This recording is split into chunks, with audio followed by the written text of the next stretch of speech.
This is The Digital Keep.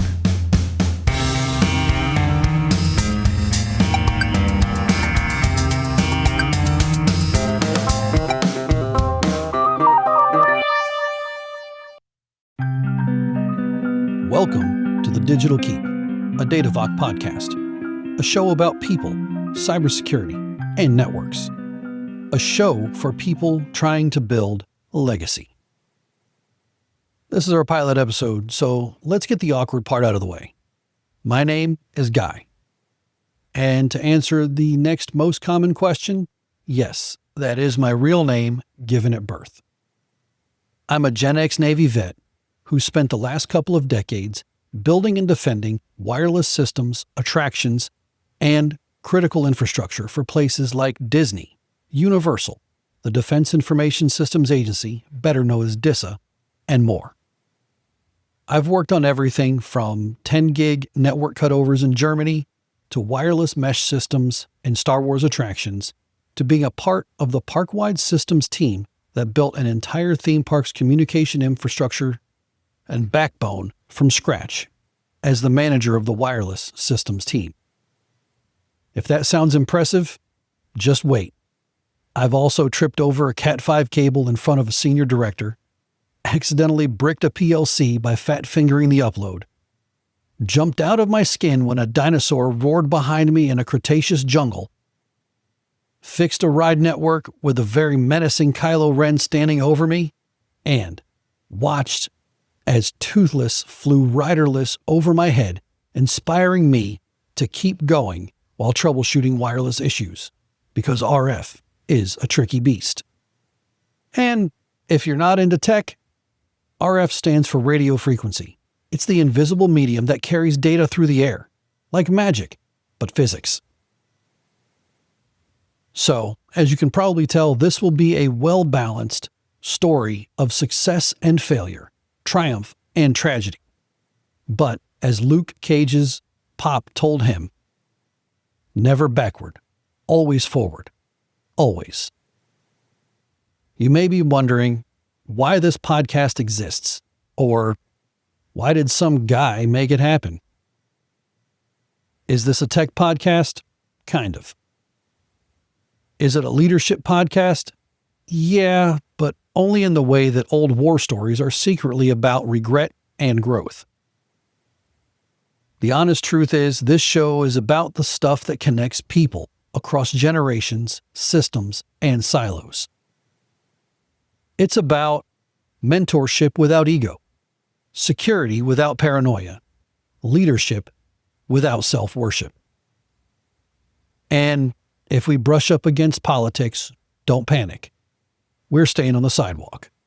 We're not crossing into the traffic of tribal screaming. That's not what this is.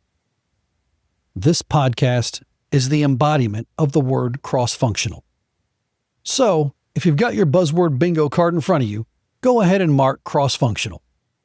I'll try to limit the use of buzzwords and cliches in the future, but no promises. Now, let's talk about one of the great divides lighting up social media these days, the generational divide. It's the kind of topic that drives clicks, views, likes, and shares. But it also pulls us apart, fracturing us into tribalism, not standing for a community, but standing against another. And while we're on the subject of social media, hit like and subscribe. Tell your pals down at the malt shop about the show. If you're Gen X, do whatever, rub some dirt on it, walk it off. I've had conversations with 20-year-olds who think anyone over 40 invented or built nothing.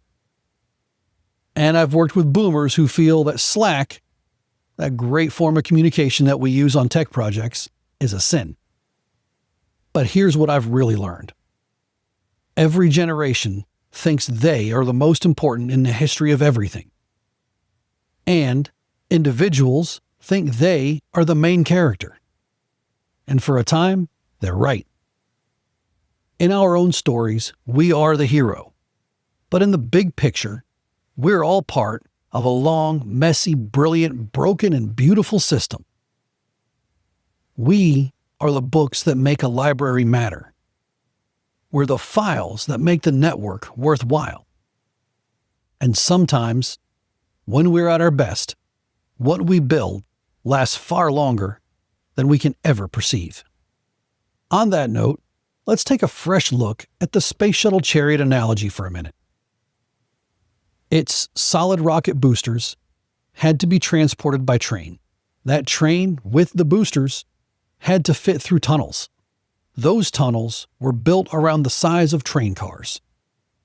Train car size is limited by the width of train tracks. The width of train tracks was based on the width of horse-drawn wagons.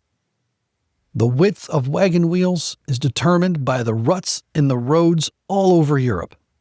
Those ruts were made in large part by Roman carts and chariots, and Roman chariots themselves were based on an earlier design by the Egyptians. The distance between those wheels was based on what pulled them.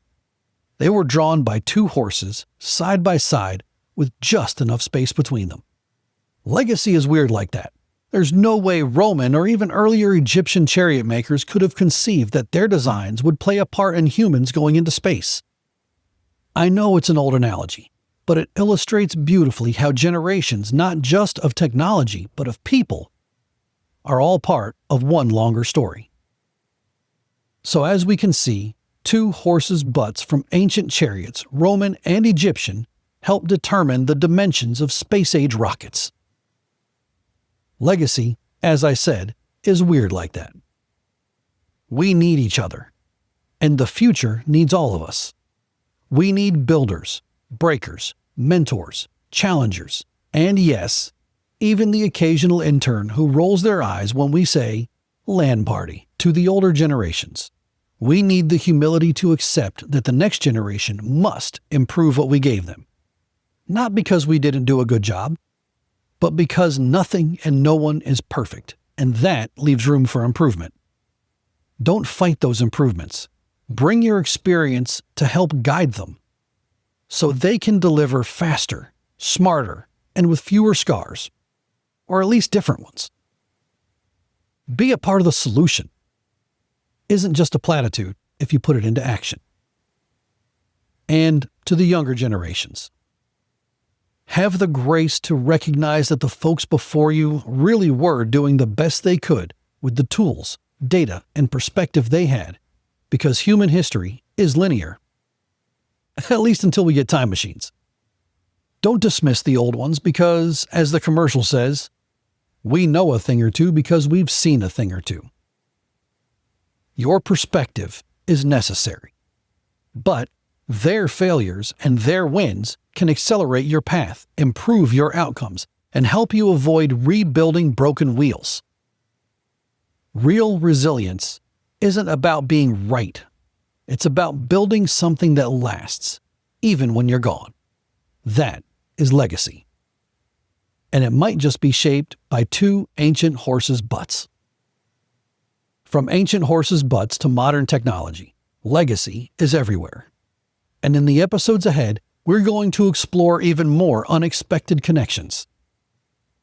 Here's what's coming in future episodes: a medieval city that teaches modern security, cybersecurity metaphors and analogies that actually land, infrastructure stories from theme parks and war zones, leadership lessons I learned the hard way, and probably more sarcasm than is strictly necessary. You'll hear about honeypots and dungeons, about the time we built a wireless bridge using discarded paint buckets, wood scraps, a few loose stones from the parking lot, and a lot of hope. And about how building generational teams that listen, learn, respect, grow, and build might just be our last great hope to fix what's broken. These teams, across age, background, skill set, and perspective, are humanity's superpower. With our powers combined, the future is possible. Hit like and subscribe. Share this with your malt shop pals, someone you mentor, or someone who mentors you. Or do whatever. Thanks for listening to The Digital Keep, a DataVoc podcast. And until the next time, watch the walls, mind the gate, build your legacy.